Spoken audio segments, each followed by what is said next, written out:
So friends, आप मेरे channel गरिमा recipes को सब्सक्राइब करना एंड बेल आइकन को दबाना बिल्कुल ना भूलें। हाय फ्रेंड्स, मैं हूँ गरिमा और गरिमा रेसिपीज में आपका स्वागत है।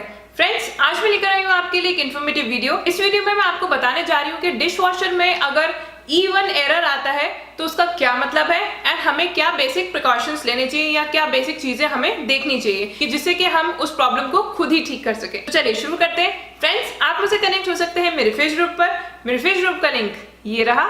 So without wasting any time, let's get started. तो फ्रेंड्स, अगर डिश वॉशर में and specifically LG dish washer में E1 एरर आता है तो इसका मतलब ये है या तो आपका वाटर जो है, जो आपका वाटर सप्लाई है जहां से टैप ऑन होता है वो ऑन नहीं है, आपका टैप ऑन नहीं है, वाटर सप्लाई उसकी कट है। एंड दूसरा, या तो फिर जो वाटर इनलेट पाइप है वो बेंड हो रखा है। तो आपको सबसे पहले जैसे ही E1 एरर आता है डिश वॉशर में तो आपको सबसे पहला चीज देखना है कि आपका टैप ऑन होना चाहिए एंड दूसरा जो आपका वाटर इनलेट पाइप है वो बेंड नहीं होना चाहिए, क्योंकि अगर वो बेंड होगा डिश वॉशर तक पानी बिल्कुल नहीं पहुंचेगा। तो जब अगर आपने ये दोनों चीजें देख ली कि आपका इनलेट वाटर पाइप है वो भी बेंड नहीं है एंड आपका टैप भी ऑन है, तो आप सबसे पहले एक काम करिए, जहां पर आपका वाटर इनलेट अडेप्टर लगा होता है आप उसको निकालेंगे तो आपको वाटर इनलेट फिल्टर दिखेगा। उस इनलेट फिल्टर को आप निकालिए। बहुत आसान है उसको निकालना, बहुत छोटा सा होता है, आप उसको आराम से निकाल सकते हैं। मैंने अपनी पुरानी वीडियोस में दिखाया है, स्पेशली IFB का जो मैं डेमो दे रही थी उसमें मैंने दिखाया है कि एक अडेप्टर होता है एंड इनलेट पाइप के थ्रू वो इनलेट फिल्टर कनेक्टेड होता है।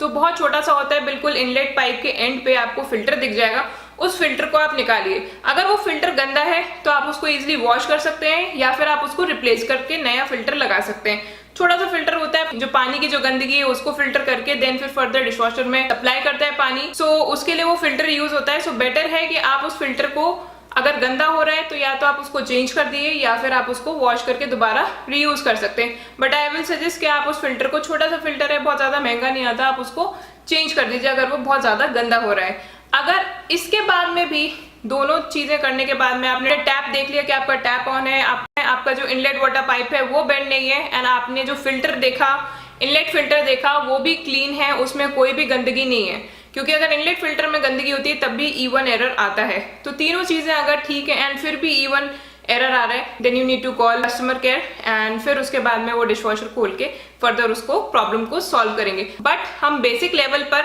इन तीनों चीजों को आराम से चेक कर सकते हैं कि एग्जैक्टली अगर E1 एरर आ रहा है तो हमें क्या बेसिक स्टेप्स देखने चाहिए जिससे कि हम अपने आप ही उस एरर को इरेडिकेट कर सके। फ्रेंड्स, होप आपको ये मेरी इन्फॉर्मेटिव वीडियो पसंद आई होगी। अपने कमेंट्स मेरे साथ में कमेंट बॉक्स में जरूर शेयर करें। प्लीज लाइक एंड सब्सक्राइब करना ना भूलें एंड बेल आइकन को प्रेस करना भी ना भूलें।